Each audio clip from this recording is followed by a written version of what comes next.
Hi. Hi, everybody. Thank you to my replay viewers. I'll just wait 1 second before I get started.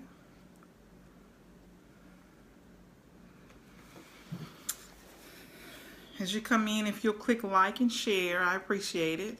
I am Shonda Miles. I am a medical coding. Hi, thank you for joining.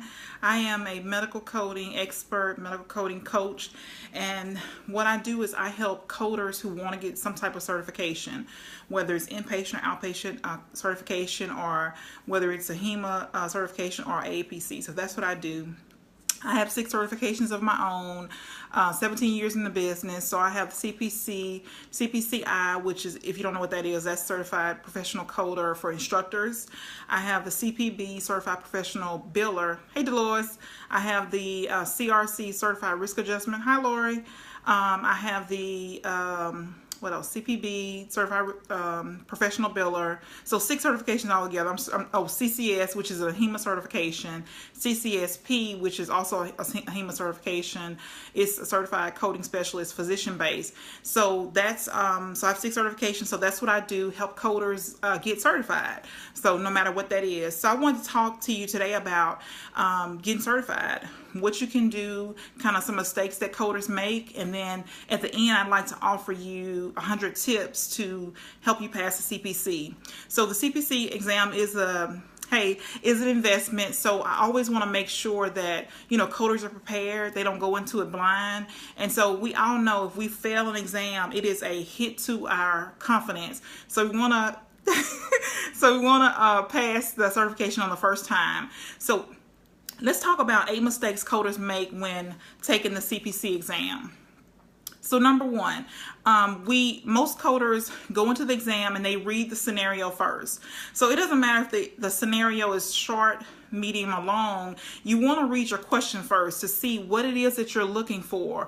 What is it that you need to be paying attention to when you read the scenario? So if you read the scenario first and then the question, you forgot what you read. Then you got to go back and read it again, and you waste a lot of time. So make sure if you're going to, make sure that you start with the question. Read the question, look at your answers, determine what it is that you're looking for first. Then as you read the scenario, you can highlight keywords that you're looking for. And then that'll help you answer the question quicker. So that's number 1. Don't read the scenario first. Read the question. Look at your answers and see what your answers are first. Then read the scenario. Then you'll be able to answer the question faster. Remember, with CPC, you only have 2 minutes per question. So make sure you do that first. Okay, number 2. Spending too much time on one question. So if you get a long scenario, or a scenario where you don't have any idea, or if it's something that you hate, like pacemakers or cardiac caths or whatever it is, what you want to do is, read the question, look at the answers, read the scenario. If you cannot figure out what it is within 2 minutes, skip it, or mark an answer and then keep going. And maybe you mark it in your book that you want to go back and look at it, or on your test Scantron if you want to go back and look at it. But don't waste time spend too much time on a question. And that's what most coders do. They overanalyze. Yeah.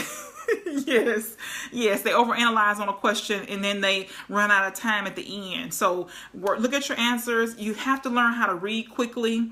So if you can't figure out what the answer is, and it's been too long, or you spent more than 2 minutes, just move on.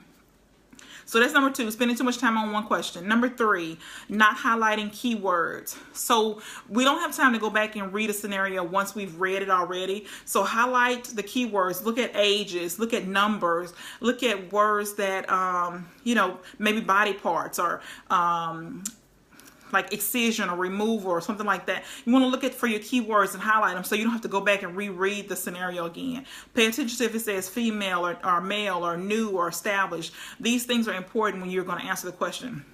And you'll kind of know what keywords to look for if you've read the question first. You'll know kind of what to look for when you're reading the scenario and what to highlight. Okay, number 4. Not reading your includes, excludes 1, and excludes 2 notes. So it's important that, and I know hey Lisa, Thank you for joining. I know it's important that we read. I know we don't want to read, but we need to. If you're going to choose a ICD-10 code, you need to look at your choices. Look at, when you're looking at an answer and you're trying to determine which answer is correct, look at your includes notes. Look at your excludes, because this is what APC is testing you on. They're trying to see, do you follow directions? Are you paying attention to things that are important? Are you paying attention to things that are important? Have you, do you know your fundamental kind of basic medical coding guidelines? So if you do, you already read your includes, your excludes 1 and 2 notes. So make sure you do that. Every single question, if you're having, especially if you're having trouble with a question and you're trying to determine what the answer is, look at your includes, excludes 1, and excludes 2 notes. It'll help you figure out what the answer is. That's what you're going to be tested on. Okay, number 5, parenthetical notes in your CPT book. Make sure that you're reading, that you always read your parenthetical notes, because like I said, the guidelines are what you're being tested on. And so if you're going to choose an answer, the first thing I would do is look underneath the answer and see, is there a note? Does it say do not code with, or do not report with? Does it say always code with, or to code with something? So make sure you're looking at that. That'll help you eliminate your answer and, kind of pick an answer faster, especially if you're kind of an overanalyzer and you're trying to figure out, okay, is it really this? Is it this? If you look at your parenthetical notes, it'll help you answer the question faster. Number 6, missing your dialysis code. So make sure you mark it. Thank you for sharing. Make sure you mark it in your book or have a little tab. So this is the ones I see students have a lot of trouble with, and that's dialysis. They forget to code the status dialysis. So if my patient is on end-stage renal disease, or if they could have stage 2 or stage 3 or even 4 for that matter, or 5, end-stage renal disease. But if they're on dialysis, we pick up the code as the Z99.2, and we always make this patient end-stage renal disease. So don't forget that if they're on dialysis, it doesn't matter what stage the doctor says that patient is on. If it's 3, 4, 5, they go right to end-stage renal disease once they're on dialysis.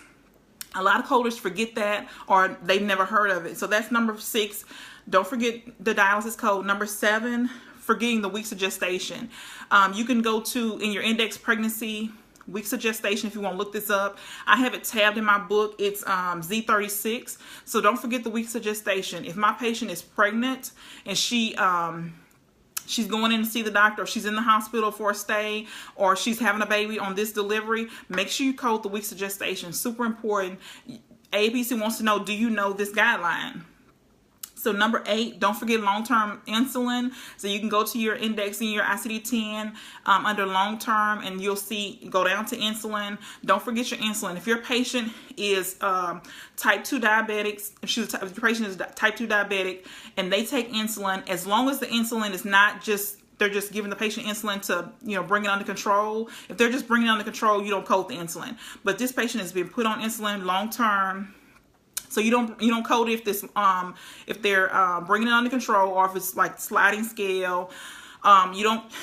There's some debate about whether you code it for type 2. There's some debate about if you code type 1 diabetics for insulin.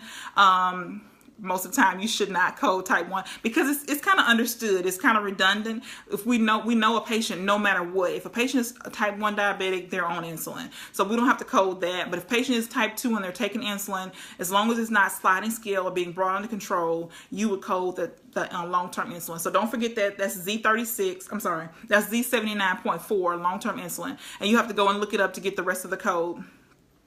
The last one is reading the notes under in your ICD-10 book. So one that always tripped me up, because I was in the ICD-9 era, and so I'm just saying that I was in the ICD-9 era because we could be lazy back then. We didn't have to always verify the code in the tabular, and now we absolutely have to.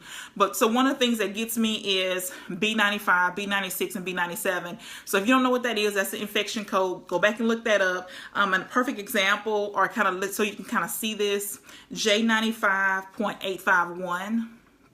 in your ICD-10 book, that's J95.851. It tells you to go and look up the organism, code also the organism, and you have to choose B95, B96, B97 according to what's wrong with your patient. Most coders miss this because they don't read the note underneath the code. So make sure you do that. That's super important. That's what AAPC is going to test you on. So make sure you do that. You know, don't waste your investment, you know, I'm talking about your money, to take the exam if you're not going to adequately prepare and you're not going to be reading the notes. Hi, thank you for joining. Is that Vanessa? So make sure you do that. And so that's 8 mistakes coders make when taking the CPC exam. And so I want to offer you one last thing. If you're taking the CPC exam and you need help, or you want extra preparation, I have a ebook and an audio, 100 tips to help you pass the CPC exam. And it is, you can go to bit.ly/pass the CPC.